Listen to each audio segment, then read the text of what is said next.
On to another topic now, and this is another, let's say, an interesting remark, another eye-catching remark that piqued my interest. And this is from Gameplay Director, I believe is his title, certainly one of the gurus of gameplay over there at Visual Concepts, Mike Wang, aka Baluba. And he's talking about the automatic green releases, which we've touched on a couple of times before. And this credit to at Ball Street 2K, the Lockfather, on Twitter, who put this up in a nice little graphic here with the quote that was posted over at OS, I believe. And Mike says, automatic greens have really corrupted people's expectations for shot making. I'm trying to slowly wean everyone off them so we can get gameplay back to where it was originally supposed to be, an NBA sim. And Kenny, that's definitely a comment worth talking about, I guess. Absolutely, and I think I pretty much agree with him on it. I'm in two minds about it, because on one hand I do like having that guaranteed shot, especially online. But at the same time, it's not necessarily sim, because as we've found so often in 2K Pro-Am, if people get that, once they nail the timing and they've got the badges and the ratings updated, it is very cheesy. So it's I guess it's a matter of having that optimum release point, which would be similar to what NBA Live has done with their shot meter. Yeah. As far as I'm concerned, the only time you should really be getting green releases are when you are basically on an island on the perimeter and there is nobody within, say, half the court of you. That's when I think green releases, that's when I think you should be getting them, and when you should get a guaranteed shot, because you watch the NBA and when that happens, you see a player, takes their time, lines up their shot, and it's pretty much an automatic shot. So I think that's when we should be seeing green releases, and I am for green releases being more rare if, the full white bars and those kind of releases give you a bit more leeway. Yeah, no, I agree, and that was supposedly patched recently, or tuned in an update, I should say. Yeah. But haven't really noticed too much of a difference online or offline, and I did see a video that someone posted the other day, and I sent it through to you and Ben, that they were getting near perfect releases and it wasn't working out for them at all with some good looks. So I definitely agree, you need to tune that. If there is no guaranteed shot, then certainly close to perfect releases, perfect releases need to be high percentage for a start, and close to perfect need to be similarly high, not as high, but similarly have a pretty decent chance of going in for good shooters at least. Because it goes back to, you look at the problem with NBA Elite 11, and they had the right stick shooting. So if you mastered the angle and the timing, you could make hook shots from 3-point range. And that was the big problem with Elite, is that the shooting mechanics, good idea in theory, but the execution just wasn't there.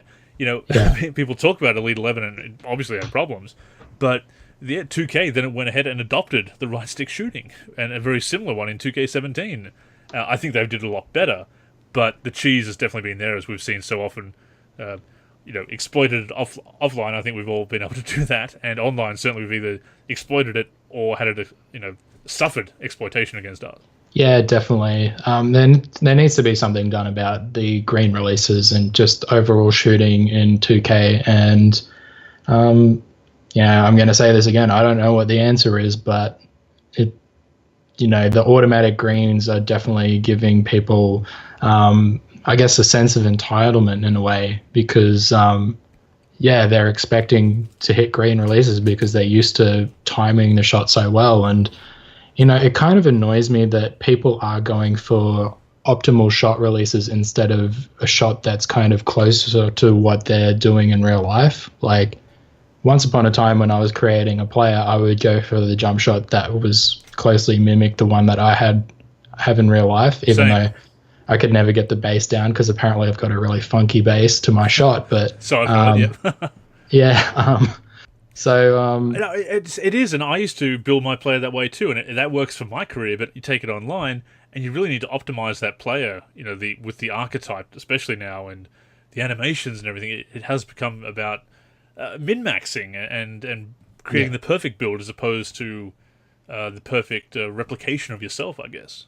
Yeah, and it's kind of been a bit of a problem I've had, I guess, with online, is that everybody's going for that perfect shot release instead of the one that is kind of individual to them. And you know, I guess I like individuality in basketball video games. So that's what creating a player is all about. It's like putting your own spin on an NBA player. And you know, if everybody has the same jump shot because a particular YouTuber is suggesting it, then everybody's just homogenous at that point. Yeah, I mean, since that is the way it's set up, I can't fault people for doing it. I mean, we ended up doing a bit of that ourselves this year, from time to time, and experimenting with jump shots. But it's not ideal. It comes down to, you know, like Dazar's creed: you know, don't play video games, play basketball. But with a mechanic like with the automatic green made shot on the green release, it really is playing a video game because there's a mechanic to master. And I mean, I guess you always have to master a mechanic. At the end of the day, it is going to be a video game no matter what. But it is a very video game approach or tactic, I guess. You know, you go back to NBA Playgrounds, which is you get the perfect release and you get the extra points. It's almost like that, except a bit more of a sim take on it, I guess.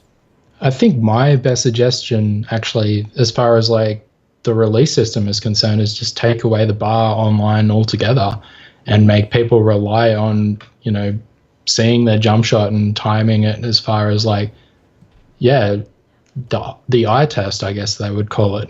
You know, that would be a great way to do it, particularly for competitive people, because that way they would have to learn their shot release and not have to rely on the bar. I think that's a great idea, actually. That would definitely be challenging, and I guess, yeah, it might eliminate some of the cheese. And I know I might shoot a bit better if I'm not focusing on the bar even. So if you know the shot, you're not looking at that delay, I guess, on the bar as well with the lag. So yeah, it could be better all around.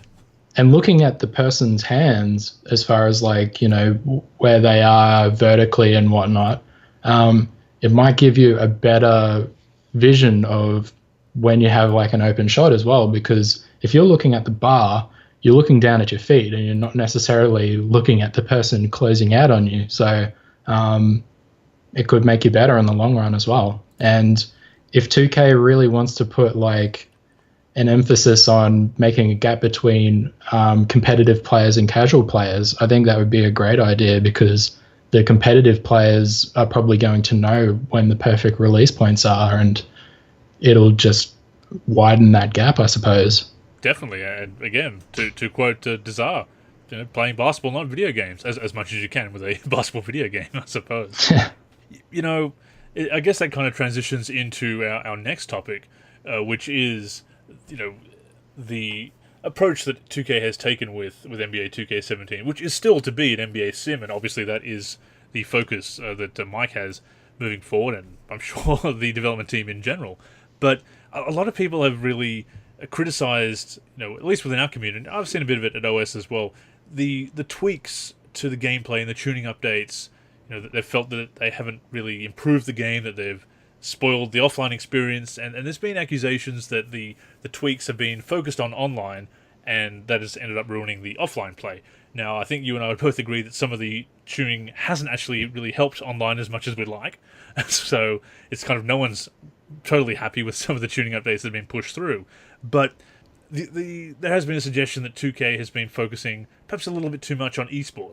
Yeah, I think they're definitely focusing on esports a whole lot more now, particularly with that, you know, new league being announced and stuff like that, and the competitive road to the finals. That's what it's called, right? Like that whole thing. Road to the finals was 2K16. This year was the All-Star Challenge. Yeah, same. All-Star Challenge, right?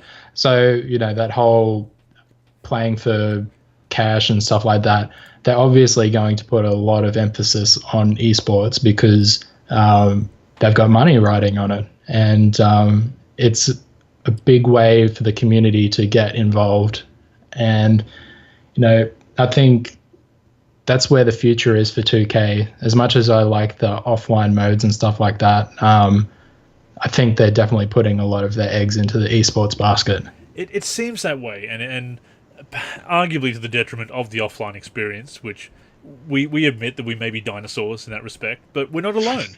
We're not alone, and we have seen those criticisms of the way the focus on esports and the online 2K Pro-Am, even just not even the tournaments, but just simply online in general, has affected the offline experience and taken attention away from other modes.